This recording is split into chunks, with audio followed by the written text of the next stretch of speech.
বাংলাদেশের এমন একজন এমপি হবে যে রাতের বেলা নিজে অভিযানে থাকবে, তারপরে আগামীর ভবিষ্যৎ যুবকদেরকে ধ্বংস হতে দেবে না ইনশাআল্লাহ। আমরা এসেছি এই দেশের মানুষকে রাতের বেলা টেনশন মুক্ত ভাবে যে ঘুমাতে পারে, ছিনতাই, চুরি, ডাকাতি, এই সব কিছুর একটি ব্যবস্থা যেন আমরা করতে পারি, এই দেশের মানুষ যেন ভালোভাবে থাকতে পারে, গোটা বাংলাদেশের একটি রোল মডেল যেন শিবচর হতে পারে, সেই চিন্তা, সেই চেতনা, সেই ফিকির নিয়ে আমি চলছি।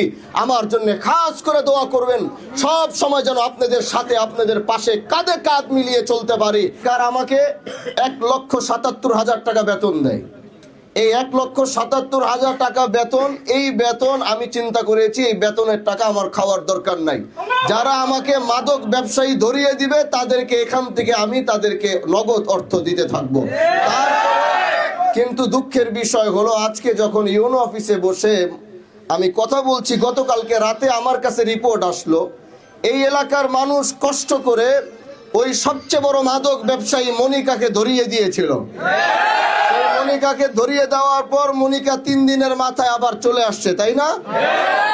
এই জন্য আমরা বলতে চাই, আমরা কষ্ট করে, এই কথাটি আমি বাংলাদেশ জাতীয় সংসদে বলেছি, আপনারা শুনেছিলেন যে আমরা তাদেরকে কষ্ট করে ধরিয়ে দেই আর 3 দিন 4 দিন পরে জামিন নিয়ে তারা আবার এলাকায় আসে।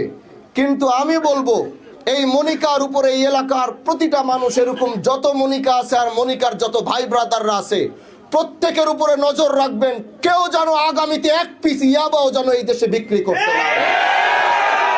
এজন্য আমি নিজে রাতের বেলা দরকার হলে অভিযান করব। আমি বলেছিলাম বাংলাদেশের এমন একজন এমপি হবে যে রাতের বেলা নিজে অভিযানে থাকবে, তারপরে আগামীর ভবিষ্যৎ যুবকদেরকে ধ্বংস হতে দেবে না ইনশাআল্লাহ। এজন্য আমি আজকে ইউনূস সাহেবের সাথে কথা বলেছি।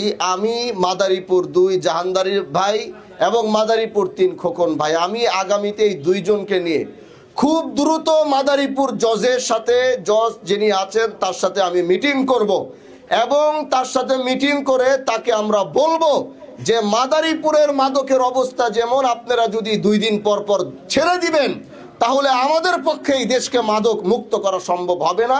এজন্য তাদের সাথে মিটিং করে কিভাবে মাদক ব্যবসায়ীরা যেন ছাড় না পায়, তারা যেন ঢুকলে মুহূর্তের ভিতরে বের না হতে পারে, সেই দায়িত্বটা আমি আগামীতে খুব শীঘ্রই তাদের সাথে মিটিং করে আমরা এটার ব্যবস্থা করব ইনশাআল্লাহ।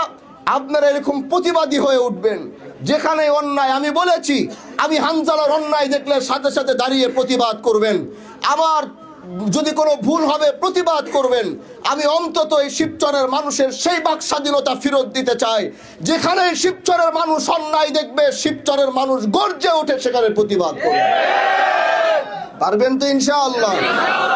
এজন্য আমরা এসেছি এই দেশের মানুষকে শান্তিতে রাখার জন্যে, আমরা এসেছি চোর ডাকাতের হাত থেকে দেশকে হেফাজত করার জন্য, আমরা এসেছি এই দেশের মানুষকে রাত্রে বেলা টেনশন মুক্ত ভাবে যে ঘুমাতে পারে, ছিনতাই, চুরি, ডাকাতি, এই সব কিছুর একটি ব্যবস্থা যেন আমরা করতে পারি, এই দেশের মানুষ যেন ভালোভাবে থাকতে পারে, গোটা বাংলাদেশের একটি রোল মডেল যেন শিবচর হতে পারে, সেই চিন্তা, সেই চেতনা, সেই ফিকির নিয়ে আমি চলছি।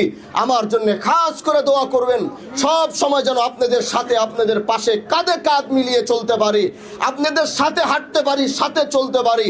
শিবচরের মানুষকে যেন এমপিকে খোঁজার জন্য যেন যেতে না হয়, শিবচরের মানুষ যেন যখন তার এমপিকে দরকার তখনই যেন সে পাশে পায়, এরকম একজন এমপি হিসাবে যেন আল্লাহ আমাকে কবুল করে। হায়াতে বেঁচে থাকলে আবার দেখা হবে, আবার কথা হবে, সেই পর্যন্ত সবাই ভালো থাকবেন।